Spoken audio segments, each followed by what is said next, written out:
Well, let's get down to what we want to talk about today because I have got lots of notes of what it is that I want to talk about today. And I find it to be a very interesting subject. The subject is Schadenfreude. Now, I would imagine that most of you know what Schadenfreude means. If you have not, I recommend this at Joanne Carps is here for the first time. Welcome, welcome, welcome. Let's see. Lynn Balone says, you all are checking in so much. I'm just going to have to talk here a bit, and then we'll check in and catch up with everybody. Okay? So, I was listening to the Avenue Q, which is a Broadway Broadway musical that actually won a Tony Award. It is an R-rated Sesame Street, a very R-rated Sesame Street. I will leave it at that. But there is a song in it called Schadenfreude, and I know that I am not pronouncing it perfectly. I'm doing my best coming right off my tongue.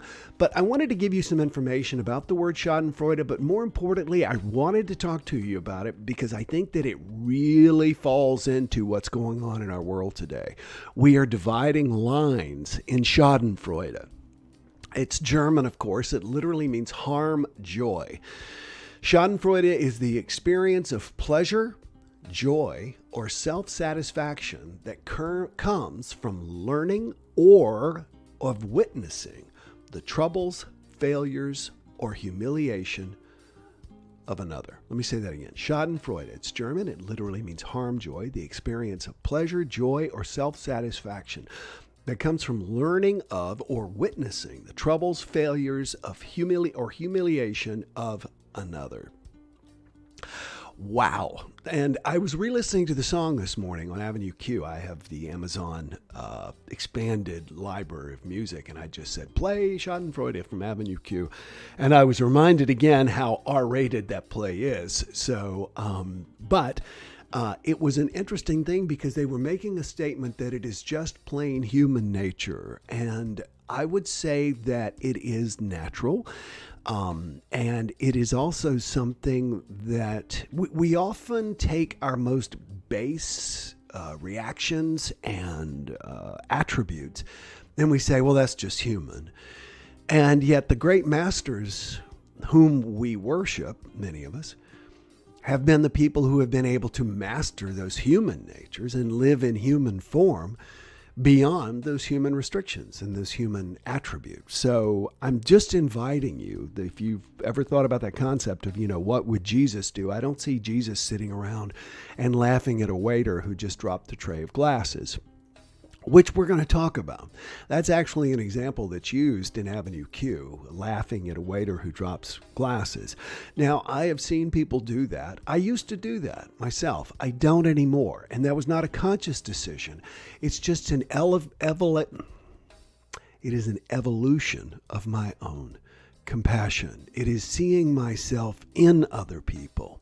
Now, what drives Schadenfreude? I was thinking about this the other day because if you're driving along the highway, and especially here in Florida, you've got really three classifications of drivers. You've got mainly normal, regular people who are moving about their jobs and lives and are maybe driving a few miles over the speed limit, not much. And then you've got the retired people. We got tons of retired people who are not in any hurry here and feel like they have spent their lives preparing for this moment. And so they are in no hurry, so they drive very slowly. But then you factor in, you got tons and tons of sports cars, Ferraris, Lamborghinis, etc. And these people want to drive these things 170 miles an hour. Now, have you noticed that when you pull up on someone who's been pulled by the police, you may or may not have an internal reaction to it. However, if the person you pulled up on, having been pulled over by the police, is someone who cut you off in traffic or got up on your butt or went 190 miles an hour and almost trimmed your front bumper, then you have a very different reaction. That's when Schadenfreude kicks in. That's when you have joy at the harm of another person. You didn't have any sort of an attachment. You didn't really have any sort of a connection to the other car. Now, you may have a judgment in your mind. People tend to. It's not human nature. It's human laziness to judge everything. We judge cars people drive. We judge people. It's all designed to have kept us safe long before we tried to create a society where we are all integrated and connected and interconnected. And so, Schadenfreude kicks in when we see something bad happening to someone we perceive deserves it. That's important. Someone we perceive deserves it. I'm sorry, I feel like I have something in my eye such that I'm having trouble focusing. We feel that someone deserves it. I was thinking about this morning. If I go to the Publix grocery store here in Key Largo, and while I'm standing there checking out, there's a rack of magazines. Now, what is featured? What are these magazines? You know what these magazines are. They call them celebrity magazines, although, as Sir Ben Kingsley said, they do nothing to celebrate people. They do nothing but tear people down. They've actually found that they've done all this research because Jennifer Aniston is the number one person to appear on these covers. And they have found that sad Jen outsells happy Jen 10-1. Why would people, because Jennifer Aniston seems like such a likable, nice person, why would people enjoy, why would their Schadenfreude kick in when they see Jennifer Aniston? We understand why it would kick in if you see somebody pulled over who has just been driving rudely and you see them pulled over because they have affected you. But why Jennifer Aniston? It's jealousy, y'all. It's jealousy. It is seeing someone that we perceive to have it unnaturally better than us, and we become jealous. Now let's go back to the waiter example, because I didn't want to gloss over that. I remember that when friends of mine and I were like teenagers and in our early 20s, if we were at a restaurant and we heard a waiter drop glasses or something like that, we would laugh. You know, it was not an uncomfortable laughter. It was a laughter in derision. And I tried to figure out why that is. And I thought to myself, when in your life are you more insecure than when you are as a teenager? You feel like everybody has the world better than you do.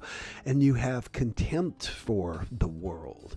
And so you feel that everything is better than you. And so any chance you have to laugh at or make someone else feel bad, you take it. This is why mean girls are mean girls. Teen girls are mean girls. This is why teen guys are mean guys many times. I think I was a pretty mean guy because I was so driven by my own insecurity. So Schadenfreude is a way of, in our own minds, kind of going, ha ha, you deserve that. And I was thinking about that this morning, that this is what drives politics completely. Let me say that again. Schadenfreude is what drives politics. Politics is driven by something bad happening to the other side, trying to make something bad happen to the other side. It's all about power. It's all about trying to get power. Now, why do you try and get power? It's when you perceive you don't have power. And even when you've got a political situation where everybody in Washington is a Republican, or everybody in Washington is a Democrat, and by that I mean the president, the House, and the Senate, so that all the power is on one side or the other, you've still got the other side that is struggling to try and keep power because they are afraid. They know that there is a threat, so they enjoy something going wrong or happening to the other side. I was thinking about a great example of this morning, and I'm going to admit my own recent example of Schadenfreude, okay, of harm joy, of going, yes. And that's really what spawned this and why I wanted to talk about this. Many of you may know that the Brazilian president, Jair Bolsonaro, tested positive for the coronavirus yesterday. Now, Bolsonaro is probably the biggest coronavirus disclaimer in the world. He does not believe that it's really that bad. He says it's a flu. He says that because he's an athlete, that if he gets it, he was an athlete, he's 65 years old now, but if he gets it, he'll just shake it off. And I was listening to, checking some of the media yesterday about it, and it was interesting how some people were taking absolute glee in the fact that this man has a life-threatening illness. And there were others who were kind of like, well, let's just wait and see. Maybe he will shake it off. The bottom line here, and this is how I want to bring all this home to you, is that Schadenfreude is not, in my opinion, natural and inevitable.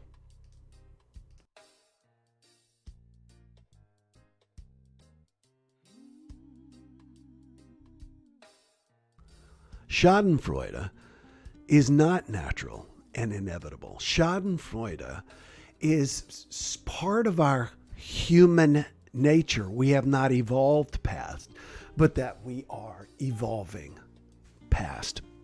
Excuse me. I was, and I'm going to get personal here. Somebody the other day, I said, did I get too personal? And they said, you're always too personal. That's why people watch you.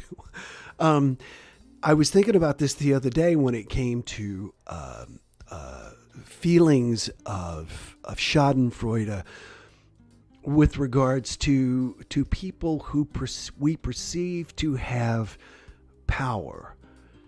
And whenever we perceive another person, now in some cases it's absolutely legitimate, but in a lot of cases we live in fear. We give our power to other people, which causes us to put them into a higher position in our minds because we have made ourselves a victim of who they are or their behavior or their life.